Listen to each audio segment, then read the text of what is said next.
Naging produktibo ang ang linggo ni Pangulong Ferdinand R. Marcos Jr. Highlight naman dito ang pagpapatunay ng kanyang kalusugan kasabay ng pagharap sa mga suliraning hatid ng energy emergency.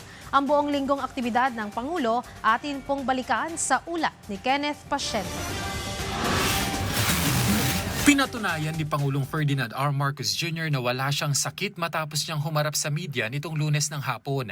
Taliwas yan sa mga naglipa ng fake news hinggil sa kanyang kalusugan. Ang Pangulo nag-jumping jacks at nag-jogging pa pabalik ng opisina. Kasabay ang kanyang hamon sa mga kritiko na samahan siya sa gym at tingnan kung sino ang mas malakas sa pagbuhat ng weights. Martes, pinangunahan ng Pangulo ang Uplift Committee meeting para talakayin ang mga hakbang ng pamahalaan sa epekto ng krisis sa Middle East, partikular sa presyo ng produktong petrolyo. Dito ipinag-utos niya ang mabilis na pamamahagi ng tulong sa mga sektor na pinakaapektado. Bilin niya ang tamang paggamit ng pondo. Tinanggap din ni Pangulong Marcos Jr. ang credentials ng 6 na bagong non-resident ambassadors mula Albania, Azerbaijan, Cote d'Ivoire, Iceland, Georgia at Somalia.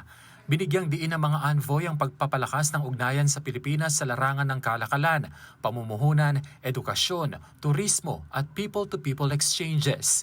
Ipinahayag naman ng Pangulo ang pag-asa na lalo pang mapalalim ang diplomatikong relasyon ng Pilipinas sa mga nasabing bansa at magiging mabunga ang kanilang panunungkulan.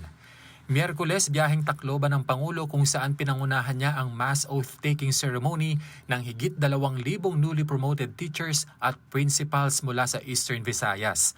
Bahagi ito ng layunin ng pamahalaan na walang guro ang magre-retire ng Teacher 1 lamang. Pinangunahan din nito ang paglulunsad ng reintegration program para sa mga umuwing overseas Filipino workers. Dito pinagsama-sama ang programa ng iba't ibang ahensya ng gobyerno upang magbigay ng trabaho, kabuhayan at serbisyong panlipunan lalo na sa mga apektado ng krisis sa Middle East. Layunin ng programa na tulungan ang libo-libong OFWs at kanilang pamilya na makabalik at makapagsimula muli sa bansa. Nakibahagi rin ng Pangulo sa Asia Zero Emission Community o AZEC Plus Online Summit, kung saan binigyang diin niya ang pangangailangan ng mas matibay na kooperasyon sa pagitan ng mga bansa sa Asia upang matugunan ang hamon sa supply ng enerhiya.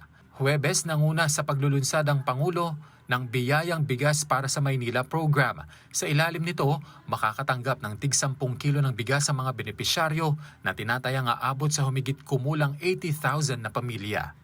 Kenneth Pasyente, para sa Pambansang TV, sa Bago Pilipinas.